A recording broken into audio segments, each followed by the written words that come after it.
Assalamualaikum warahmatullahi wabarakatuh. Halo anak-anak, apakah kalian sudah siap untuk belajar? Baik, hari ini kita akan belajar tema 7, Indahnya Keragaman di Negeriku. Sebelum memulai pembelajaran hari ini, marilah kita berdoa menurut agama dan kepercayaan masing-masing. Berdoa mulai. Selesai. Hari ini kita akan belajar subtema 2, Indahnya Keragaman Budaya Negeriku, pembelajaran keempat. Sebelumnya, anak-anak sudah belajar tentang keragaman rumah adat. Hari ini kita akan belajar tentang keragaman pakaian adat di Indonesia. Berikut tujuan pembelajaran kita pada hari ini. Yang pertama, peserta didik dapat menemukan gagasan pokok tiap paragraf pada teks keunikan pakaian adat wanita Minangkabau. Yang kedua, peserta didik dapat mengembangkan informasi baru dari teks tersebut menggunakan bahasanya sendiri. Yang ketiga, peserta didik dapat menganalisis keunikan pakaian adat di Indonesia minimal dari 5 provinsi. Yang keempat, peserta didik dapat menganalisis minimal 3 tindakan melestarikan keberagaman pakaian adat di Indonesia. Dan yang kelima, peserta didik dapat menganalisis nama, keunikan, dan penggunaan pakaian adat di provinsi tempat tinggal. Setelah anak-anak belajar pada hari ini nanti, anak-anak dapat menemukan gagasan pokok pada semua jenis teks. Kemudian anak-anak juga bisa mengembangkan informasi yang anak-anak dapatkan dari teks untuk dikembangkan menjadi teks yang baru sesuai bahasa anak-anak sendiri. Kemudian anak-anak juga dapat mengetahui semua keunikan pakaian adat di Indonesia dan menunjukkan tindakan dalam melestarikan keberagaman pakaian adat di Indonesia. Sebelum memulai pembelajaran, marilah kita bernyanyi supaya anak-anak lebih semangat dalam belajar. Kita menyanyi lagu Kampuang Nan Jauh di Mato dari Sumatera Barat.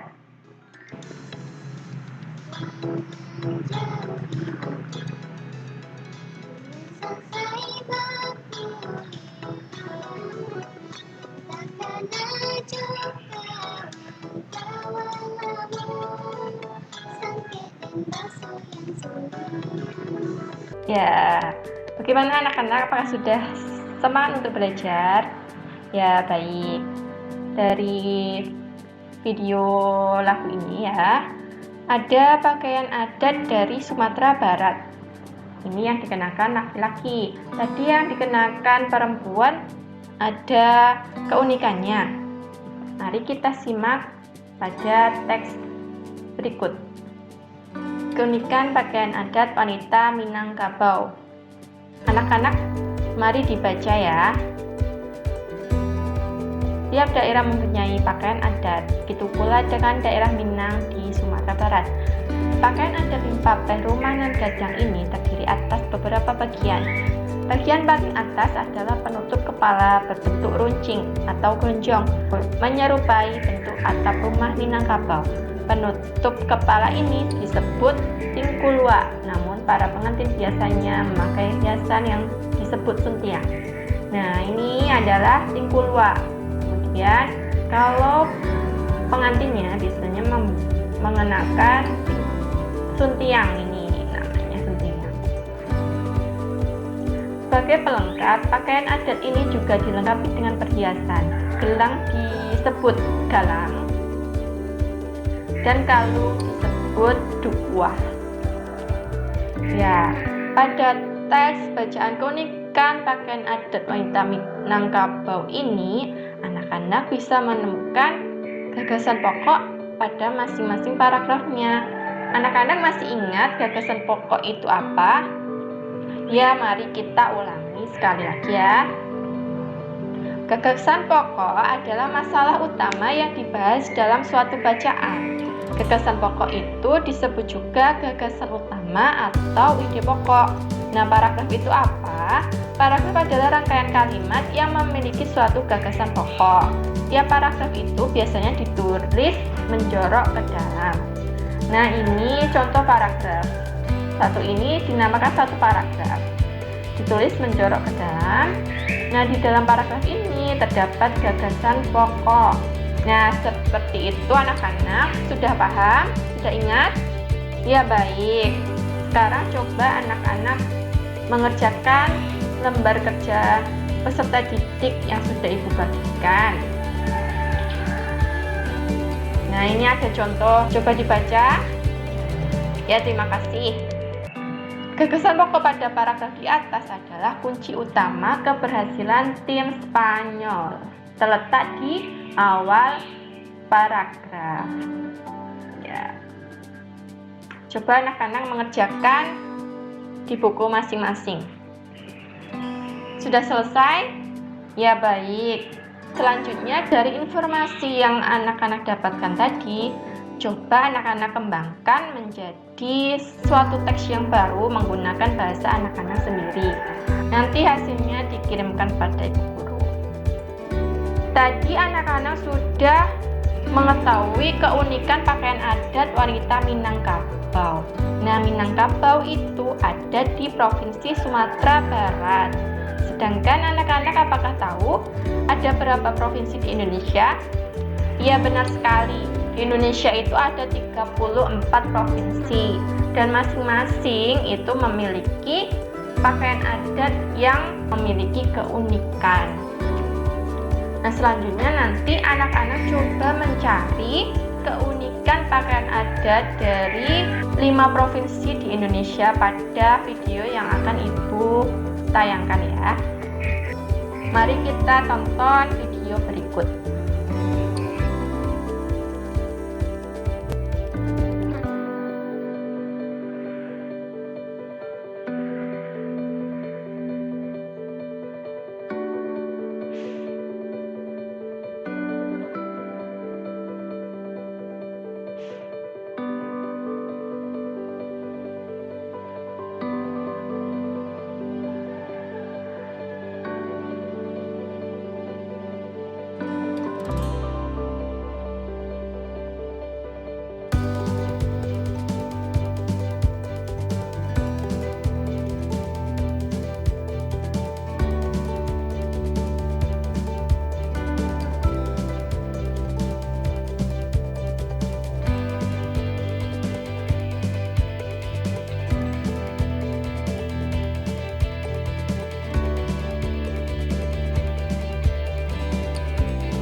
Ya, itu tadi pakaian adat yang ada di 34 provinsi di Indonesia. Anak-anak bisa mencari keunikannya dari gambar-gambar yang Ibu tayangkan tadi ya. Coba dikerjakan secara kelompok. Sudah selesai anak-anak? Baik. Nah, tadi ada 34 pakaian adat di Indonesia. Dari banyaknya keragaman pakaian adat di Indonesia itu, tentunya kita harus melestarikannya agar keasliannya tetap terjaga. Lalu apa saja tindakan yang dapat anak-anak lakukan untuk melestarikan keragaman pakaian adat di Indonesia? Coba anak-anak diskusikan bersama kelompok, kemudian dituliskan pada lembar kerja yang sudah Ibu bagikan ya. Sudah selesai? Baik. Selanjutnya, anak-anak tentunya di daerah masing-masing memiliki pakaian adat yang unik. Nah, Ibu minta sekarang anak-anak menuliskan di mana provinsi anak-anak tinggal. Kemudian nama pakaian adat di daerah anak-anak itu namanya apa dan keunikannya bagaimana, serta bagaimana penggunaannya pada acara apa, seperti itu ya. Nanti Ibu minta untuk mempresentasikan di depan kelas. Ya, terima kasih, bagus sekali untuk semua kelompok bisa mempresentasikan dengan baik semuanya. Kita sudah belajar tentang mencari gagasan pokok tiap paragraf pada suatu teks bacaan. Kemudian tadi anak-anak juga sudah belajar tentang keunikan pakaian adat di 34 provinsi di Indonesia. Apakah ada yang ingin ditanyakan mengenai pembelajaran hari ini? Baik, kalau tidak, sekarang anak-anak mengerjakan soal yang telah Ibu kirimkan, yaitu link Google Form. Setelah selesai, anak-anak nanti mempelajari pembelajaran kelima, subtema 2, tema 7, yaitu tentang keragaman kesenian daerah. Sebelum pembelajaran kita akhiri, mari kita akhiri dengan berdoa menurut agama dan kepercayaan masing-masing. Berdoa dimulai. Selesai. Terima kasih anak-anak atas antusiasnya dalam mengikuti pembelajaran. Tetap semangat dan selalu jaga kesehatan. Jangan lupa untuk rajin beribadah dan rajin membantu orang tua ya. Sekian, wassalamualaikum warahmatullahi wabarakatuh.